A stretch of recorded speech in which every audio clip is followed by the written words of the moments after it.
सोच्नुभएको छ रमाइलो छ के रे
एकदमै उन्नति प्रगति होस् अर्को साल पनि योभन्दा पनि धेरै रमाइलो गरेर खाऊँ भन्न चाहन्छु म चाहिँ हजुरहरूकोतिर कसरी भगाएर राख्नुहुन्छ कमेन्ट गर्नु है धन्यवाद अलिकति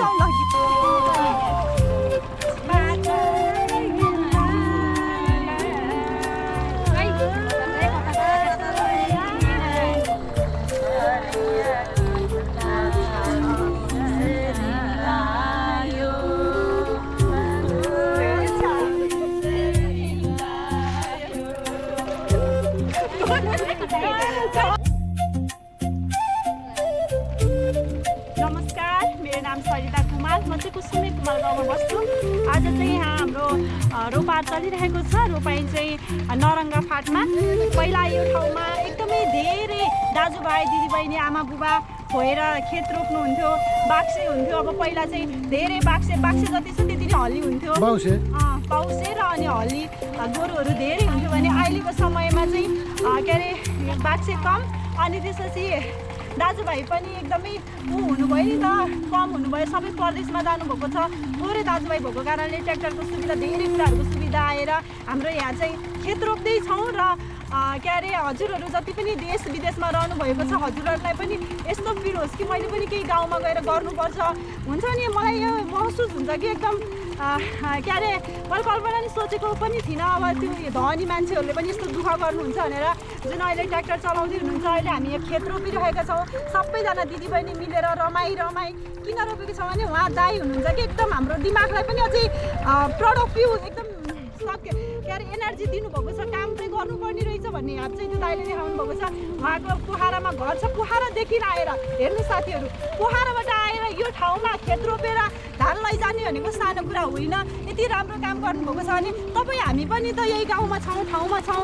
रहेको बाजु बरालाई चाहिँ सबैजनाले खनखान गरेर जोतजात गरेर मिलेर काम गऱ्यौँ भने यही नेपालमा सुन फल्छ। हुन्छ, मैले धेरै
ओइ के पाइन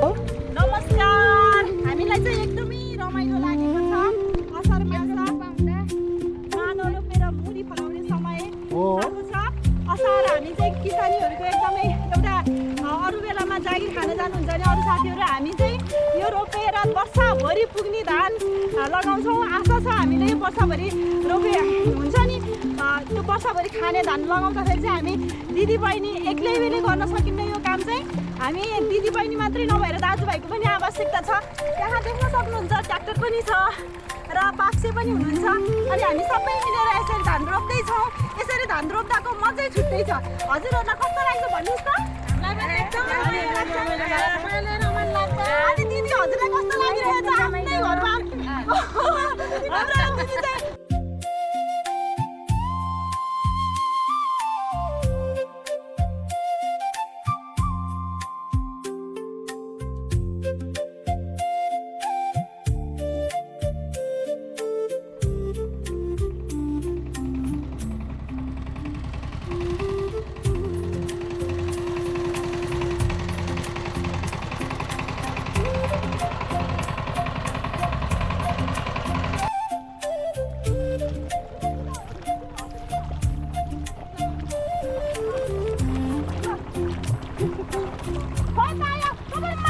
हाम्रो दिदी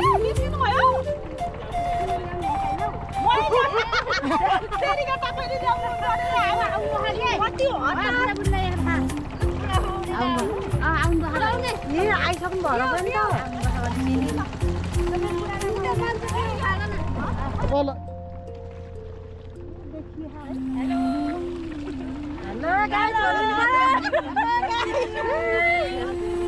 ल हेर्नु साथीहरू म चाहिँ ब्यास नगरपालिकामा आएको उहाँहरूको चाहिँ रिक्वेस्ट छ उसमा म एकदम चाहिँ रमाइलो लाग्यो र अनि पछि अलिकति चाहिँ भिडियो लिउनु जस्तो लाग्यो उहाँहरूले पनि हुन्छ भन्नुभयो ल आज म चाहिँ तपाईँहरूलाई रोपाइँको चाहिँ रमाइलो चाहिँ देखाउँछु हेर्नुहोस् त यति चाहिँ रमाइलो छ साथीहरू ल